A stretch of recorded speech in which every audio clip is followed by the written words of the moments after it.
Hey, folks, and welcome once again to the Red Shirt Report, brought to you by StackUp.org, where veterans are our mission and gaming is our passion.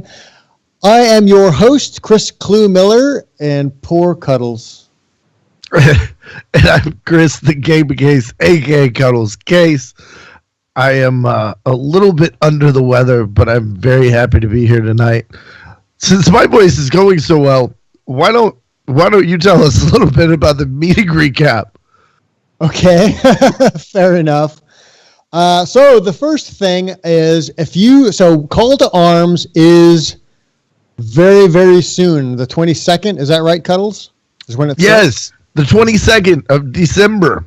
No, it starts in good Lord. It starts in just a couple of days. This is what happens 11. When you throw the ball over without briefing me about it. Okay. You said you were going to do this. Okay. So Call to Arms is coming very, very soon in the next couple of days. We need streamers. We need you. If you would like to stream for StackUp and earn some donations through your stream, get in with this fellow. Contact Cuddles. He will do his very best to respond to you. As you can see, he's under the weather, but he's focusing all of his attention to supporting Call to Arms. So we need streamers. We need folks to answer the call to arms. You don't have to be a big streamer. You can be a small streamer. You can have 0 followers. You can have thousands of followers. But the idea is we need you to help us out. We need as many people as we possibly can to support our vets, to support the charity, and ultimately what you do on the streams. And even if you raise $5, that's $5 more than we didn't have before. That's kind of a double negative, but you understand what I'm trying to say. Every little bit helps. And that goes directly to our vets. What were you going to say, Cuddles? I was going to say, if you're sitting there saying, I'm not a streamer, I don't do any of the streaming things, take the time to use some of your social currency. Because if you're here, I'm willing to bet you have a Facebook or a Twitter or a MySpace, or you can't have AOL chat rooms anymore. I'm sorry, those are gone. But everybody on there, you have, maybe it's not your gamer friends, maybe it's your grandma, maybe it's your cousins, maybe it's that weird guy from down the street that's always looking out of his window when you drive by. Seems nice enough, but why is he always looking? No matter who it is on those social media platforms, you have social currency. And take that to retweet, to like, to share things, to mention some of our streamer friends that are doing things, because you never know who you're going to reach and who you might be able to help out through that social media support. Absolutely. And speaking of social media, yes. So go to our Twitter, our Facebook pages, our YouTube channel, and just look at stuff. There's a lot of content out there. There's a lot of information that you can gain from the Twitter feeds. Our producer, Sketch, is on the Twitter all the time. There's always something interesting out there to see, whether it's some of our videos or some interesting game nuggets of information that might be of interest to you. We have our StackUp Twitch page, which you are here. Thank you all for viewing. But there's lots of video on demand. We're always hosting somebody, and we have lots of folks that come and stream for us throughout the week. So check out the video on demand. If you can't come in person, at least you can kind of take a look and see what it is that we're doing, and enjoy some of that content. Our YouTube is always hopping. We've got game interviews with developers. We've got Air Assault videos. We've got stuff from TwitchCon. We've got a lot of good stuff up on our YouTube page as well. So by all means, check that out and like, share, subscribe. And you can use that social currency that Cuddles was just mentioning to help throw out on your megaphone a little bit more of that content. And the more eyes that we see that we can get on this content, the more people become aware of what StackUp does, and it's just a snowball from there. It's really good stuff. Now, So the reward. So there are some rewards. Now these rewards, Cuddles, are for Call to Arms. Is that correct? Yes, for anyone that streams and raises money utilizing Tiltify via Twitch or Mixer, you're eligible through the end of the month. So we'll be counting fundraising during the month of November towards this. At $250, you get our Stack Up Call to Arms shirt. That is a shirt.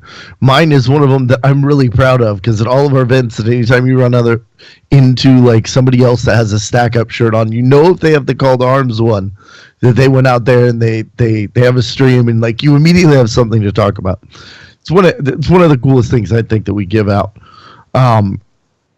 We're also the really cool thing that we're giving out this year, though, is we're giving streamers the ability to sponsor a supply crate, and even sponsor an air assault or an air assault trip. So that would mean supply crates we've been doing for a while, but now we're making sure that they get a note in that supply crate out to the troops that it gets sent to.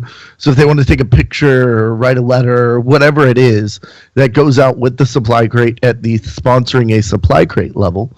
And then when you sponsor an air assault, it's one of those wounded and worthy veterans that we take out, all expenses paid, to an event. They actually will get a thank you note from you and your community to that vet. And you'll get a pic from them, and it's a whole lot of fun. And those we're giving away some other stuff in there, like a wonderful Vertigear gaming chair and a gaming headset.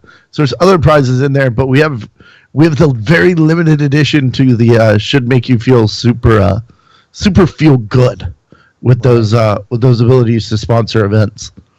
Well, and the other thing about that too is, I know there's a big, a lot of folks question where the money goes, right? So, hello, Kitty. So there's, one of the things that we definitely want to do is we want to make sure that Stack Up is transparent.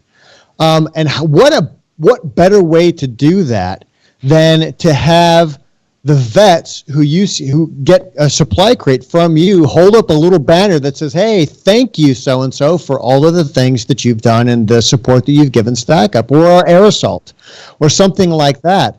And there it is, right there, plain as day. That's exactly where your money goes to. That's where all of the donations from your community go to. And you can take that back to that community, to all of your followers and your friends and the people that support your channel, and say, look at what you did with me. Look at what we did together. This is a really great thing that we've done. And, look at these guys. They're having a great time. And we did this. And so it's a really great opportunity for you to connect on a different level with your viewers. I think it's this is great, just an awesome idea. So anyway, that was kind of what we went over at the boardroom meeting. The boardroom meetings happen every Wednesday at 8 o'clock Eastern Standard Time. Yeah, I'm getting my math right. 8 o'clock Eastern Standard Time. They usually run about an hour or so. You have if you want to come and join, there's an opportunity for you to hear what's going on at the charity, but also there's a Q&A session at the end. So if you ever have any questions, or you have concerns, or you have something you just want to talk, not to me, not to Cuddles, but to Steve Machuga, the CEO and founder of the charity, if you have something you would like to say or compliment, or you have a gripe, or whatever it is that you need to get off your chest, go to the boardroom meeting. It's every week on Wednesdays, 8 o'clock Pacific Standard Time, 5 o'clock Pacific Standard, 8 o'clock Eastern Standard Time. So onward. So Cuddles, as you might or might not have seen, looks like hammered dog poo-poo. And there's a reason that he looks like that, is because he has been doing the con circuit. He's just been a machine. But he just got back from Blizzcon. I'm so jealous, because I would have loved to have gone there. So as best as you can, give us a little bit of information, and just kind of maybe the skinny on what happened there while you were there. So BlizzCon is really, it's one of those events that you can't describe. It's funny because I saw a few tweets out about, well, BlizzCon did too much fan service this year. There was too much fan service at BlizzCon. Well, guess what BlizzCon is, guys? Like, it's literally a giant fan service con. Blizzard has no real reason for doing a convention. Not for 35,000 people when they could just as easily do a YouTube stream that would hit just as many. But no, BlizzCon is something special, and it's about the community that's there. Now, real hard news that came out of there, besides me telling you that BlizzCon hugs are best hugs. So we're getting, like, of course, the things that we kind of expected. New Overwatch maps, new hero there, and Moira, and oh my gosh, the Blizz World map in Overwatch. Why was that not a thing? Like, I was really waiting for them as they revealed this, like, giant fantastical map that's like a Disney, but it's all Blizzard stuff. I was waiting for them to, like, uncartoon it into an actual picture and be like, opening in Anaheim in 2021. Like, I think that was one of, like, the big kind of, that was one of the big takeaways, was that little moment. Hearthstone, we're getting the kobolds and, what is it? Kobolds and caverns, which I'm really excited about. The cosplay was incredible. The cosplay, by the way, if anybody actually watched that contest, Kaz and Frosty Fox, who are in my WoW guild and are incredible and amazing people. Kaz won with her wanted Hogger costume. And I normally don't mention this, but Sundays at 10 p.m., I do a Blizzard Entertainment focused podcast. On twitch.tv/thegamecase, and we will have the Blizzard cosplay winners on in 2 weeks to talk about that cosplay. Nice. But I think the big question coming out of BlizzCon, Clue, was, what flavor of ice cream do you like? Oh, me? But so out of BlizzCon came a question about the Clue. Yes, I love strawberry ice cream. It was the Clue. See, I know Sketch is kind of a pistachio man. Oh my god! And why would you put nuts in ice cream? That's terrible. Never mind. There's no way I can respond to that. Sketch won't allow me. No, my favorite flavor has always been vanilla. Nice. And speaking of vanilla, I like vanilla too. I know you threw that ball up there, but I totally flubbed it. But speaking of vanilla, and out of BlizzCon came some interesting news with regards to, I don't want to say an expansion, but it's kind of a reverse expansion. So what BlizzCon has decided to do is release WoW Vanilla. In other words, WoW Classic. Classic WoW pre-patch, pre-expansion. Basically, the launch version, or something very close to the launch version. I imagine they'll have some fixes for stability and, things that don't affect gameplay necessarily, but they're going to be building they're going to be releasing WoW Classic. And it is going to be all of the wonderfulness of WoW, World of Warcraft, prior to all the patches, and all of the expansions and all of that sort of thing. So 40-man Ragnaros, here we come, baby. Get your guildies and get your friends back together. If you want to tickle that little urge and kind of go back to the good old days, rekindle some nostalgia about, back in the day when I was raiding WoW, there it is. Now, they haven't specified a release date. Blizzard has been very kind of mum's the word with regards to details. But, oh my God, WoW Classic. I have a sneaking suspicion that it's not going to be as cool as maybe we all think. And maybe that's blasphemy. I don't know. I remember I was part of the WoW beta. So I remember there were some very interesting characteristics of the game prior to its release. For instance, I really like the idea that Alliance Paladins they had a turn undead spell, and that you could actually use it in PvP against undead characters, and undead players didn't have to breathe, so they didn't drown, right? So things like that. Little mechanics, I imagine, will be coming back.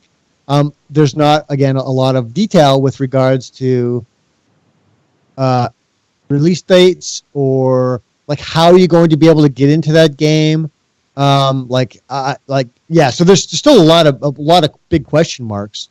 So Cuddles, I don't know, like, did you ever get into WoW very much? Play vanilla? Did you get into any like a Burning Crusade or any of those expansions? So I'm a Warlords of Draenor baby. Okay. I started playing WoW about 3 years ago, 2.5, 3 years. This was my third BlizzCon, so I'm guessing. I don't know how that maths. It always confuses me. Because like the first one doesn't mean it was your first year. That could have been your 0 year. So Common Core kids, it's tough. No, but I've been playing for about 2 years, and the biggest thing for me is like the big joke about how do you know if somebody played WoW in vanilla? They'll tell you. Like, and it's just a measure of how long until they mention that. But I'm kind of excited to go back and see what vanilla was. But I think players are going to find that we oftentimes look upon things from our childhood with some extremely rose-tinted glasses. True. That's very true. And I imagine that did something break? I can't tell. But I imagine that there will be some of that rose-colored glasses, again, I was a vanilla WoW player. I enjoyed a lot of the things. There's a lot of conveniences that you didn't have back in the day. Back in my day when I was playing WoW and I was on dial-up, like for instance, level 40 I think was the point at which you actually got a mount, or maybe it was level 40. It was pretty high level. Like the gear was different. Just there was a different vibe. I think 60 was the level cap at that time. I could be wrong. Like I said, it's the age kicks in sometimes, but I believe I think that's a true statement. So I'm looking forward to kind of going back and playing again and kind of seeing how things have changed and how that perspective has changed with regards to classic WoW. So, I think it's a great idea. It was definitely a fan request. Lots of people have been wanting to see something to that effect. And I think to some extent there's actually like, I don't know if you want to call them like pirated servers, but like maybe like emulators where people like actually run kind of classic WoW or like modded WoW. So no, you don't have to do that. You'll actually have a legit Blizzard server to go play vanilla in. So very interesting stuff. I think that's going to be really cool. I don't know. Do you have any other thoughts regarding vanilla? Are there any other games we should go back to vanilla that you could think of? Well, that's the thing. I feel like as soon as we get into slightly complicated games, like you get off like the 8-bit Mario or Sonic or the things from that far back, I feel like every time I've gone back to play anything that I thought was graphics or complexity, that game generally doesn't hold up really well. Like look at I'll make somebody mad out there, but look at Star Trek the original series versus like it is a wonderful series. It's great. This broadcast to tell you Cuddles is fired. That's all I had to do. No, but the graphical fidelity is such that you're just like, oh, really?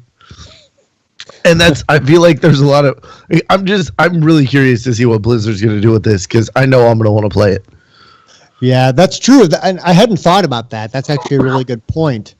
There was, because with the most recent release of WoW, they did some significant graphics overhauls, right? But yeah, so it would almost I think classic WoW might actually kind of be akin to like playing Minecraft or something in terms of graphics fidelity. Anyway, speaking of games and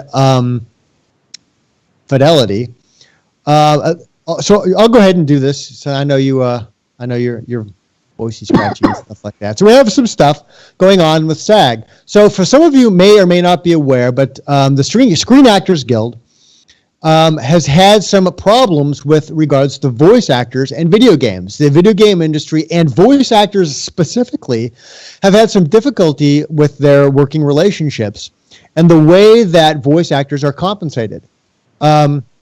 Things like hours and wages and time for sessions and things like that. And so there was a really big hoopla within SAG-AFTRA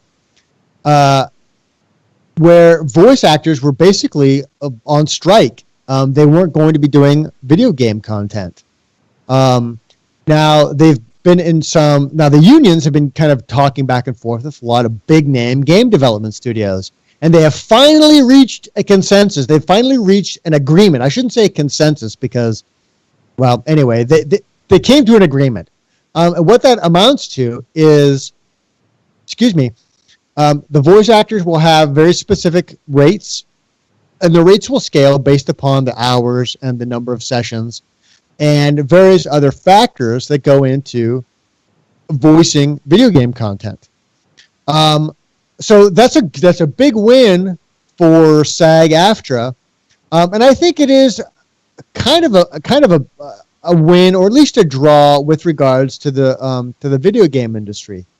The one thing, and I have maybe a different perspective with regards to union, particularly entertainment union work versus non-union work. So I think that the protections that are afforded by the union are a good thing. You don't want to be exploited. You don't want your voice actors to get run down, right? So, for instance, there was a big clause, part of that negotiation was voice stress. So if you're screaming or you're yelling or you're crying or you're just talking a lot, there's a certain amount of wear and tear that happens physiologically with your voice. And game development studios were not apt to want to compensate actors and actresses. I say actors in a general sense, for that sort of physical malady. So now the union kind of steps in and they get some compensation, and there's some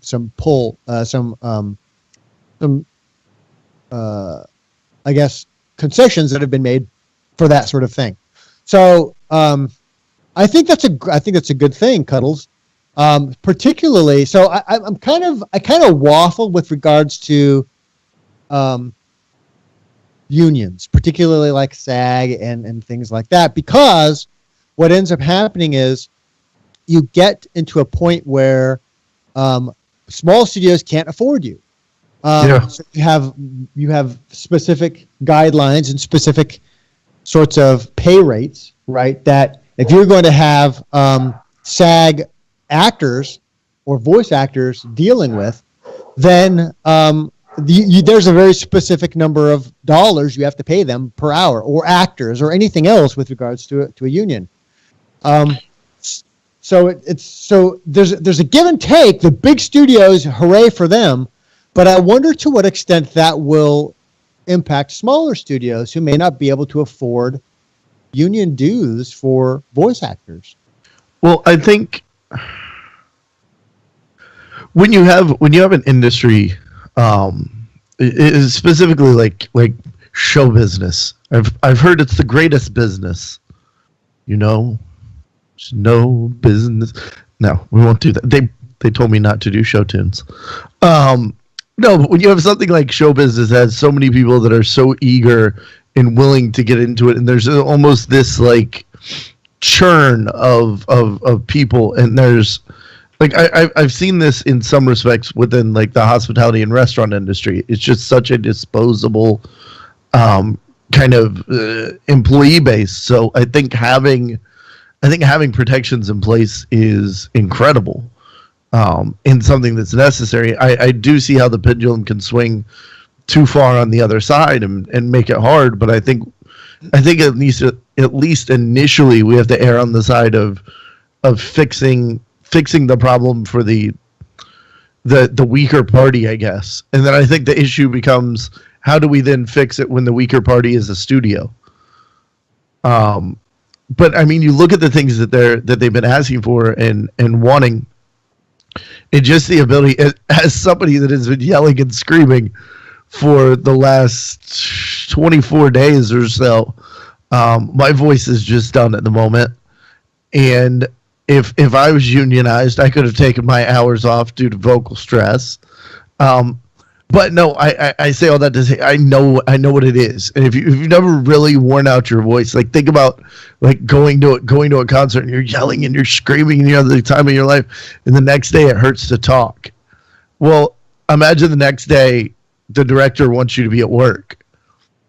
And yeah, okay, it'll hurt, but then maybe you end up with some permanent damage, and it is how you're planning to make a living. And that's possible. The other thing I wanted to key on in here, and this really, like, it's kind of crazy that this wasn't a thing, but they earn the right to have game companies have to tell the actor the code name for the project, what genre it is, if it's a reprisal role, and then if they're planning on using profanity or racial slurs or sexual or violent content, which I personally do not represent any opinions, interests, or official positions of StackUp.org, nor does Clue, but I will say personally, I have no problem with any of the above things. However, I can see an actor not knowing what they were getting into could be really offended halfway through a script, like a script read on day 5. Right, and I think that's kind of where they were going with that was, before, because you have non-disclosure agreements and you have all kinds of secrecy that's involved with some of the big name games, big name titles, huge franchises and things like that. They don't want to disclose that to just anybody. And so you're absolutely right, Cuddles, in that the actors would kind of go in cold. Maybe they'd have some inkling of what it is that they were doing or what they were going to be voicing. But essentially what this allows them to do is it allows them a sneak peek. It allows them kind of to read the script before they accept the role. And I think that is a perfectly legitimate thing to do. Particularly, as you say, particularly if there's, sexual content or, imagine if you don't do that sort of thing and the next thing you have to do, is you have to voice moaning or something because there's an orgy going on. I mean, I'm throwing that one out there, or you have to throw out, some racial epithet or something like that. All First Amendment protected speech, mind you, but nonetheless, it could put somebody in a very awkward situation, right? Nonetheless, I feel that performers have at least there should be some expectation to be able to, protect yourself and your brand even while developing your craft. Like there has to be the ability to draw a line in the sand. Sure. Yeah, I mean you're absolutely right. And so I think in this case the negotiations between SAG and AFTRA and some of the big name studios, and they mentioned some here, like Warner Brothers, Activision, Electronic Arts. So, the big ones you'd expect, I suppose. Yep. Is a good thing. Overall, it's a good thing. Particularly if it reduces the exposure of the actor.